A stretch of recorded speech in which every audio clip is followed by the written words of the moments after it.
Today a sad day because I got to get out of character and put this on the internet, which I don't want to do.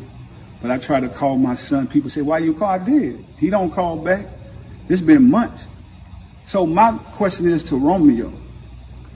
Like, if you've been in the business for long as you've been in, and you're a 30-something-year-old man, and if you've been around me, watching me hustle and do my thing, why you not where you want to be at? Because that means you're not listening. That means you want to do your own thing. You done brought your own circle of people. But you can't get mad at me because I really thought this was about, the only reason I entertained this on social media, I thought it was about the DJ Twitch post I put up. And I thought it was about my daughter's death. I thought you was grieving. Mental illness is real. But I want to tell all the people out there that just don't understand how bad my heart hurt.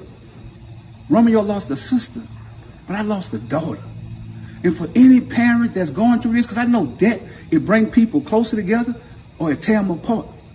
But I come from nothing, y'all. And I could go back. I'm cool with it. I won't be angry at God. I won't be upset. I won't go get mad and be disrespectful to my parents and none of that stuff. I just say, Dad, thank you for putting me in this world. Now I can get out and hustle and go do my thing.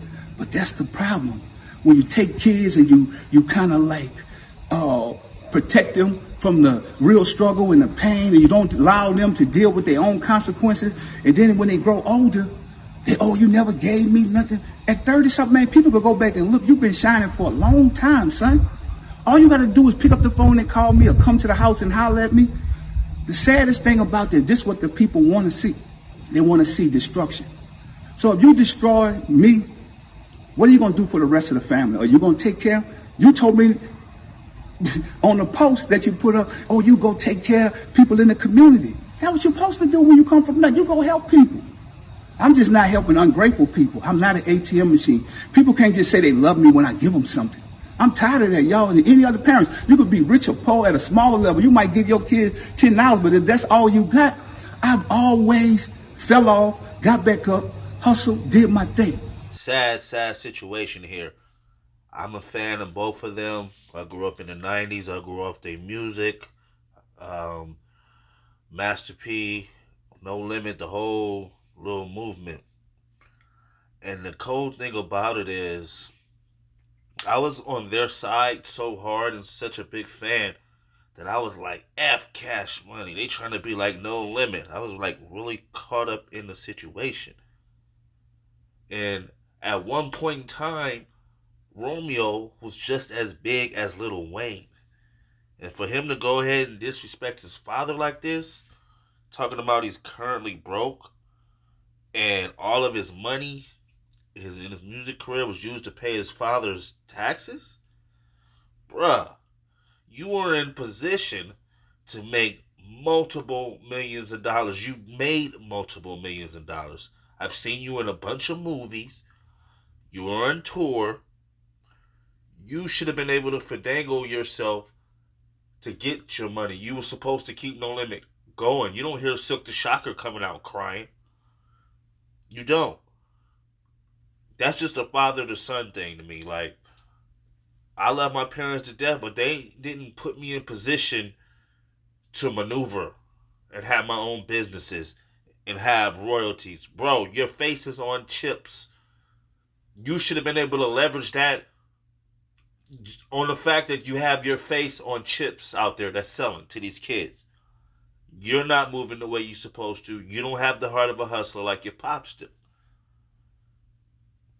You're talking about how I really think this is a clout chase, because you came out and you tried to make it like it was a suicidal thing, regarding your sister. And then you just start talking about finances all of a sudden. And it made no sense. You just jump right into how you're broke. You're living in the same house for 18 years. Well, guess what? There's people that will never have a house. A lot of these kids are just super entitled. You ain't been through nothing. If I was Master P, I'd put you, well, you're too old. Now you're 37 years old, but I would have put your ass on Scared Straight, so at least you can get a little bar. Some of you, boy, I'm telling you, some of your kids is too entitled. That's crazy. I can't believe the way he fronted on his pops to like everybody seemed to turn on Master P. So is it Master P, or is it the way people ended up, the way their story ended financially? It's really crazy the way he just also said.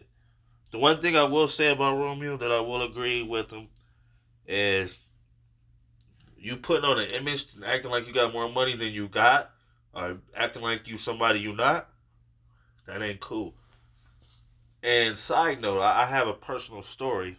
I ran into Master P back in the day when I was rapping. And so this was at Power 106. You know, we just drove up there and we was outside and we stayed there for hours and then we caught him walking to the limo or whatever. So I approached Master P with my CD. This nigga said, "Security." I was like, wow. Unbelievable. You ever meet somebody that you watch on TV or you listen to their music and you love it, and then you actually finally meet the person and ain't nothing like it? That's how I was feeling. So, I mean, I can dig what Romeo's saying about the whole front.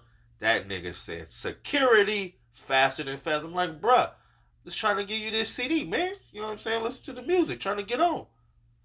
Bruh said, "Security, get the CD."